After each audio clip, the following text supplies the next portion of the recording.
Chapter 48. The whole party were in hopes of a letter from Mr. Bennet the next morning, but the post came in without bringing a single line from him.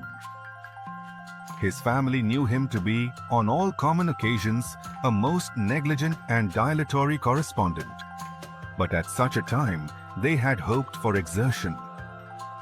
They were forced to conclude that he had no pleasing intelligence to send, but even of that they would have been glad to be certain. Mr. Gardiner had waited only for the letters before he set off. When he was gone, they were certain at least of receiving constant information of what was going on, and their uncle promised, at parting, to prevail on Mr. Bennet to return to Longbourn as soon as he could, to the great consolation of his sister, who considered it as the only security for her husband's not being killed in a duel. Mrs. Gardiner and the children were to remain in Hertfordshire a few days longer, as the former thought her presence might be serviceable to her nieces. She shared in their attendance on Mrs. Bennet, and was a great comfort to them in their hours of freedom. Their other aunt also visited them frequently, and always, as she said, with the design of cheering and heartening them up, though, as she never came without reporting some fresh instance of Wickham's extravagance or irregularity, she seldom went away without leaving them more dispirited than she found them. All Meryton seemed striving to blacken the man who, but 3 months before, had been almost an angel of light. He was declared to be in debt to every tradesman in the place, and his intrigues, all honored with the title of seduction, had been extended into every tradesman's family. Everybody declared that he was the wickedest young man in the world, and everybody began to find out that they had always distrusted the appearance of his goodness. Elizabeth, though she did not credit above half of what was said, believed enough to make her former assurance of her sister's ruin still more certain. And even Jane, who believed still less of it, became almost hopeless, more especially as the time was now come, when, if they had gone to Scotland, which she had never before entirely despaired of, they must in all probability have gained some news of them. Mr. Gardiner left Longbourn on Sunday. On Tuesday, his wife received a letter from him. It told them that on his arrival he had immediately found out his brother and persuaded him to come to Grace Church Street. That Mr. Bennet had been to Epsom and Clapham before his arrival, but without gaining any satisfactory information, and that he was now determined to inquire at all the principal hotels in town. As Mr. Bennet thought it possible they might have gone to one of them on their first coming to London before they procured lodgings. Mr. Gardiner himself did not expect any success from this measure, but as his brother was eager in it, he meant to assist him in pursuing it. He added that Mr. Bennet seemed wholly disinclined at present to leave London, and promised to write again very soon. There was also a postscript to this effect. I have written to Colonel Forster to desire him to find out, if possible, from some of the young man's intimates in the regiment, whether Wickham has any relations or connections, who would be likely to know in what part of the town he has now concealed himself. If there were anyone that one could apply to, with a probability of gaining such a clue as that, it might be of essential consequence. At present, we have nothing to guide us. Colonel Forster will, I dare say, do everything in his power to satisfy us on this head. But on second thoughts, perhaps Lizzie could tell us what relations he has now living better than any other person. Elizabeth was at no loss to understand from whence this deference for her authority proceeded. But it was not in her power to give any information of so satisfactory a nature as the compliment deserved. She had never heard of his having had any relations, except a father and mother, both of whom had been dead many years. It was possible, however, that some of his companions in the Argyllshire might be able to give more information, and though she was not very sanguine in expecting it, the application was a something to look forward to. Every day at Longbourn was now a day of anxiety, but the most anxious part of each was when the post was expected. The arrival of letters was the first grand object of every morning's impatience.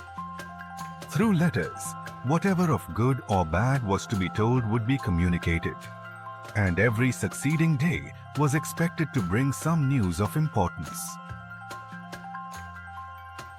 But before they heard again from Mr. Gardiner, a letter arrived for their father from a different quarter, from Mr. Collins, which, as Jane had received directions to open all that came for him in his absence, she accordingly read. And Elizabeth, who knew what curiosities his letters always were, looked over her and read it likewise. It was as follows: "Howsoever that may be, you are grievously to be pitied, in which opinion I am not only joined by Mrs. Collins, but likewise by Lady Catherine and her daughter, to whom I have related the affair. They agree with me in apprehending that this false step in one daughter will be injurious to the fortunes of all the others. For who, as Lady Catherine herself condescendingly says, will connect themselves with such a family? And this consideration leads me, moreover, to reflect with augmented satisfaction on a certain event of last November. For had it been otherwise, I must have been involved in all your sorrow and disgrace.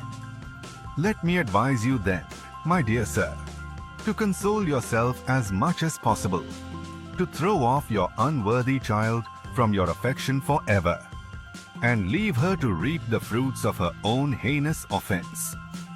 I am, dear sir, etc., etc." Mr. Gardiner did not write again till he had received an answer from Colonel Forster, and then he had nothing of a pleasant nature to send. It was not known that Wickham had a single relation with whom he kept up any connection, and it was certain that he had no near one living. His former acquaintance had been numerous, but since he had been in the militia, it did not appear that he was on terms of particular friendship with any of them. There was no one, therefore, who could be pointed out as likely to give any news of him. And in the wretched state of his own finances, there was a very powerful motive for secrecy, in addition to his fear of discovery by Lydia's relations. For it had just transpired that he had left gaming debts behind him to a very considerable amount. Colonel Forster believed that more than £1,000 would be necessary to clear his expenses at Brighton. He owed a good deal in the town, but his debts of honor were still more formidable. Mr. Gardiner did not attempt to conceal these particulars from the Longbourn family. Jane heard them with horror. "A gamester!" she cried. "This is wholly unexpected. I had not an idea of it." Mr. Gardiner added in his letter that they might expect to see their father at home on the following day, which was Saturday.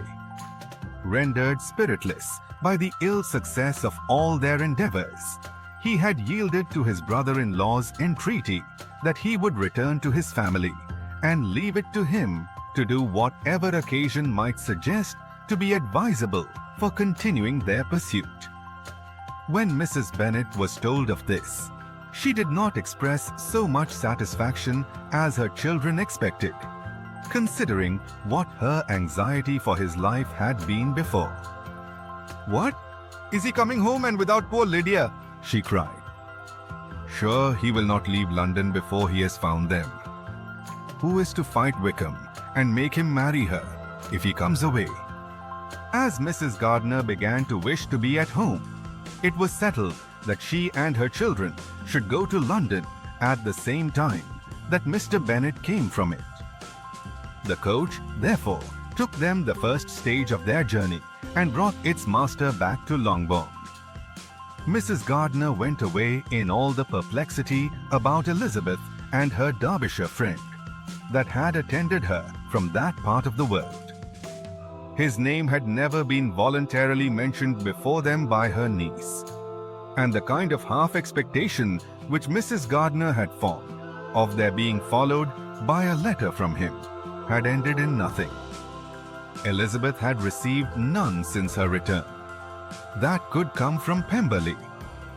The present unhappy state of the family rendered any other excuse for the lowness of her spirits unnecessary. Nothing, therefore, could be fairly conjectured from that, though Elizabeth, who was by this time tolerably well acquainted with her own feelings, was perfectly aware that had she known nothing of Darcy, she could have borne the dread of Lydia's infamy somewhat better. It would have spared her, she thought, one sleepless night out of two. When Mr. Bennet arrived, he had all the appearance of his usual philosophic composure. He said as little as he had ever been in the habit of saying, made no mention of the business that had taken him away, and it was some time before his daughters had courage to speak of it. It was not till the afternoon, when he joined them at tea, that Elizabeth ventured to introduce the subject. And then, on her briefly expressing her sorrow for what he must have endured, he replied, "Say nothing of that. Who should suffer but myself? It has been my own doing, and I ought to feel it." "You must not be too severe upon yourself," replied Elizabeth. "You may well warn me against such an evil. Human nature is so prone to fall into it." "No, Lizzie. Let me once in my life feel how much I have been to blame. I am not afraid of being overpowered by the impression. It will pass away soon enough. Do you suppose them to be in London?" "Yes, where else can they be so well concealed?" "And Lydia used to want to go to London," added Kitty. "She is happy then," said her father dryly, "and her residence there will probably be of some duration." Then, after a short silence, he continued, "Lizzie, I bear you no ill will for being justified in your advice to me last May, which, considering the event, shows some greatness of mind." They were interrupted by Miss Bennet, who came to fetch her mother's tea. "This is a parade," cried he, "which does one good. It gives such an elegance to misfortune. Another day I will do the same. I will sit in my library, in my nightcap and powdering gown, and give as much trouble as I can. Or perhaps I may defer it till Kitty runs away." "I am not going to run away, Papa," said Kitty fretfully. "If I should ever go to Brighton, I would behave better than Lydia." "You go to Brighton? I would not trust you so near it as Eastbourne for £50. No, Kitty, I have at least learned to be cautious, and you will feel the effects of it. No officer is ever to enter my house again, nor even to pass through the village. Balls will be absolutely prohibited, unless you stand up with one of your sisters. And you are never to stir out of doors till you can prove that you have spent 10 minutes of every day in a rational manner." Kitty, who took all these threats in a serious light, began to cry. "Well, well," said he, "do not make yourself unhappy. If you are a good girl for the next 10 years, I will take you to a review at the end of them." Chapter 49. 2 days after Mr. Bennet's return, as Jane and Elizabeth were walking together in the shrubbery behind the house. They saw the housekeeper coming towards them, and concluding that she came to call them to their mother, went forward to meet her. But instead of the expected summons, when they approached her, she said to Miss Bennet, "I beg your pardon, madam, for interrupting you, but I was in hopes you might have got some good news from town, so I took the liberty of coming to ask." "What do you mean, Hill? We have heard nothing from town." "Dear madam," cried Mrs. Hill in great astonishment, "don't you know there is an express come for master from Mr. Gardiner? He has been here this half hour and master has had a letter." Away ran the girls, too eager to get in to have time for speech. They ran through the vestibule into the breakfast room, from thence to the library. Their father was in neither, and they were on the point of seeking him upstairs with their mother, when they were met by the butler, who said, "If you are looking for my master, ma'am, he is walking towards the little copse." Upon this information, they instantly passed through the hall once more and ran across the lawn after their father, who was deliberately pursuing his way towards a small wood on one side of the paddock. Jane, who was not so light, nor so much in the habit of running as Elizabeth, soon lagged behind, while her sister, panting for breath, came up with him and eagerly cried out, "Oh, Papa, what news? What news? Have you heard from my uncle?" "Yes, I have had a letter from him by express." "Well, and what news does it bring, good or bad?" "What is there of good to be expected?" said he, taking the letter from his pocket. "But perhaps you would like to read it." Elizabeth impatiently caught it from his hand. Jane now came up. "Read it aloud," said their father, "for I hardly know myself what it is about." "Grace Church Street, Monday, August 6th. My dear brother, at last I am able to send you some tidings of my niece, and such as, upon the whole, I hope will give you satisfaction. Soon after you left me on Saturday, I was fortunate enough to find out in what part of London they were. The particulars I reserve till we meet. It is enough to know they are discovered. I have seen them both. But perhaps you would like to read it." "Then it is as I always hoped," cried Jane. "They are married." Elizabeth read on. "I have seen them both. They are not married, nor can I find there was any intention of being so.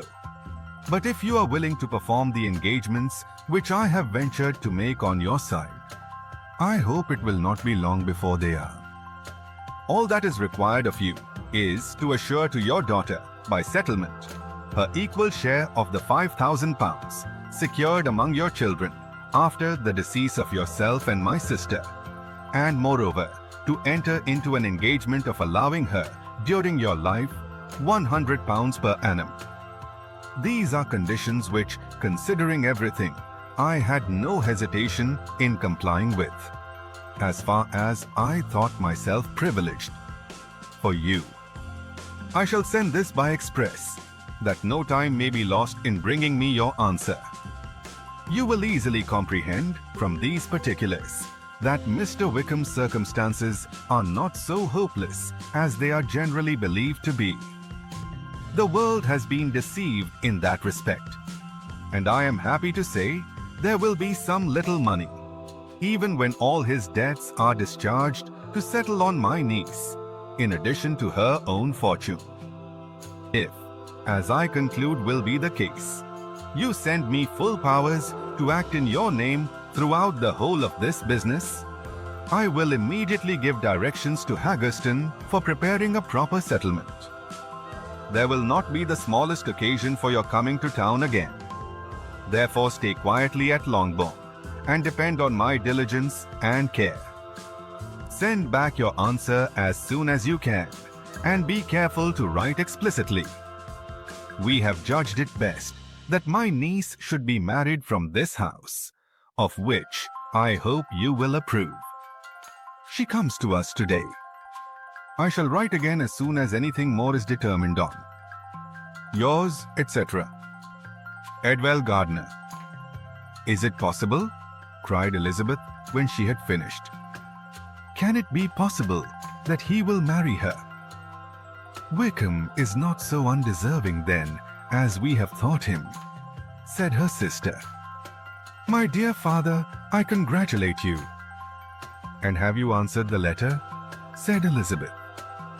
No, but it must be done soon. Most earnestly did she then entreat him to lose no more time before he wrote. Oh, my dear father, she cried, come back and write immediately. Consider how important every moment is in such a case. Let me write for you, said Jane. If you dislike the trouble yourself? I dislike it very much, he replied. But it must be done. And so saying, he turned back with them and walked towards the house.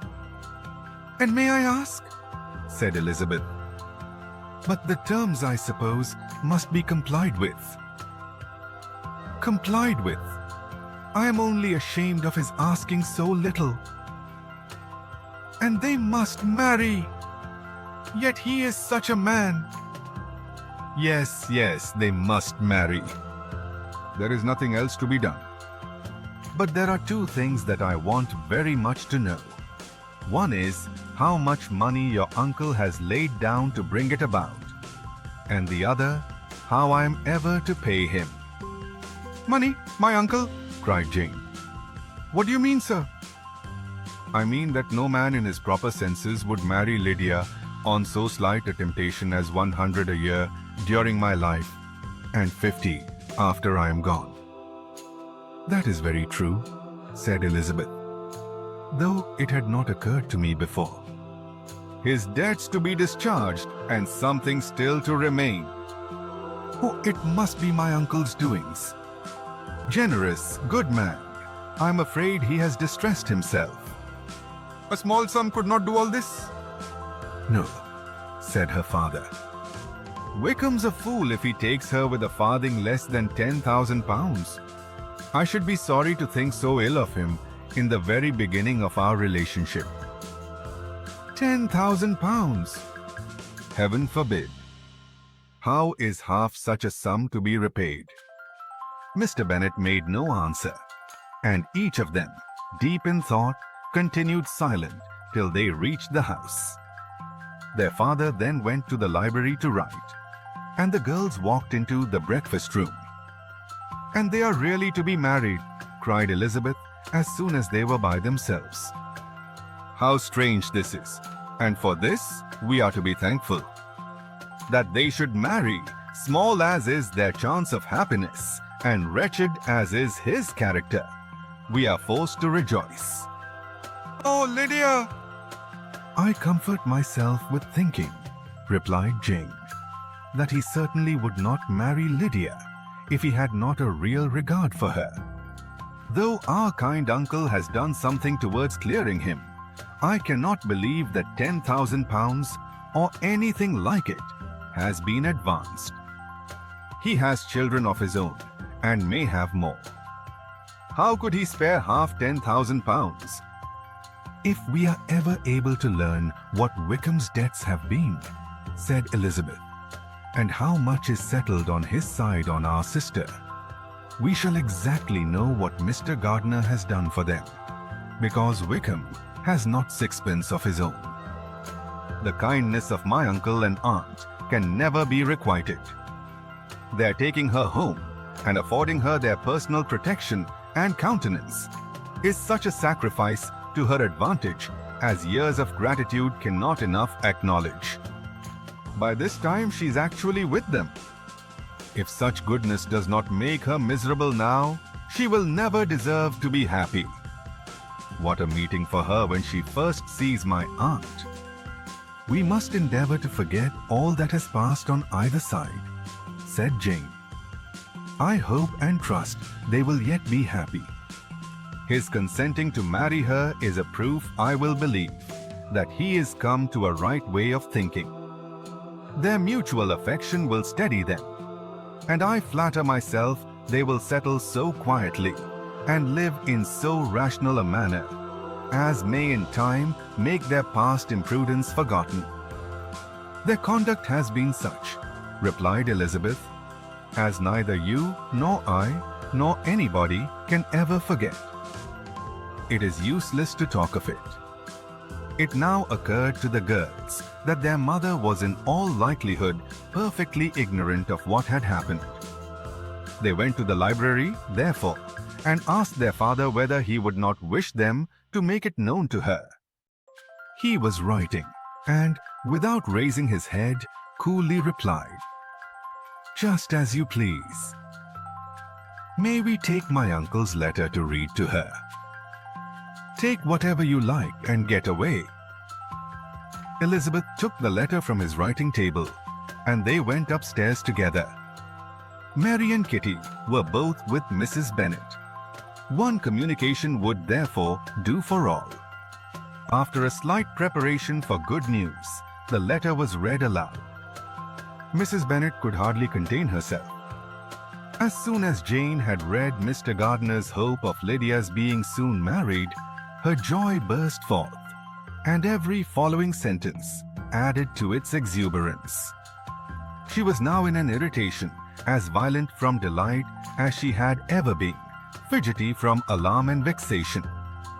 To know that her daughter would be married was enough. She was disturbed by no fear for her felicity, nor humbled by any remembrance of her misconduct. "My dear, dear Lydia," she cried, "this is delightful indeed. She will be married. I shall see her again. She will be married at 16. My good, kind brother. I knew how it would be. I knew he would manage everything. How I long to see her, and to see dear Wickham too. But the clothes, the wedding clothes. I will write to my sister Gardiner about them directly. Lizzie, my dear, run down to your father and ask him how much he will give her. Stay, I will go myself. Ring the bell, Kitty, for Hill. I will put on my things in a moment. My dear, dear Lydia, how merry we shall be together when we meet." Her eldest daughter endeavored to give some relief to the violence of these transports by leading her thoughts to the obligations which Mr. Gardiner's behavior laid them all under. "For we must attribute this happy conclusion," she added, "in a great measure to his kindness. We are persuaded that he has pledged himself to assist Mr. Wickham with money." "Well," cried her mother, "it is all very right. Who should do it but her own uncle? If he had not had a family of his own, I and my children must have had all his money, you know. And it is the first time we have ever had anything from him except a few presents. Well, I'm so happy. In a short time I shall have a daughter married. Mrs. Wickham! How well it sounds. And she was only 16 last June. My dear Jane, I am in such a flutter that I am sure I can't write. So I will dictate and you write for me. We will settle with your father about the money afterwards. But the things should be ordered immediately. She was then proceeding to all the particulars of calico, muslin and cambric, and would shortly have dictated some very plentiful orders, had not Jane, though with some difficulty, persuaded her to wait till her father was at leisure to be consulted. One day's delay, she observed, would be of small importance, and her mother was too happy to be quite so obstinate as usual. Other schemes, too, came into her head.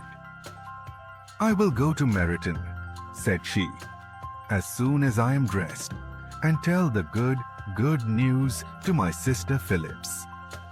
And as I come back, I can call on Lady Lucas and Mrs. Long. Kitty, run down and order the carriage. An airing would do me a great deal of good, I am sure. Girls, can I do anything for you in Meryton?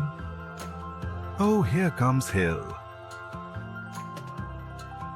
My dear Hill, have you heard the good news? Miss Lydia is going to be married, and you shall all have a bowl of punch to make merry at her wedding. Mrs. Hill began instantly to express her joy. Elizabeth received her congratulations amongst the rest, and then, sick of this folly, took refuge in her own room that she might think with freedom. Poor Lydia's situation must, at best, be bad enough, but that it was no worse, she had need to be thankful. She felt it so, and though, in looking forward, neither rational happiness nor worldly prosperity could be justly expected for her sister, in looking back to what they had feared only 2 hours ago, she felt all the advantages of what they had gained. The spiteful old ladies!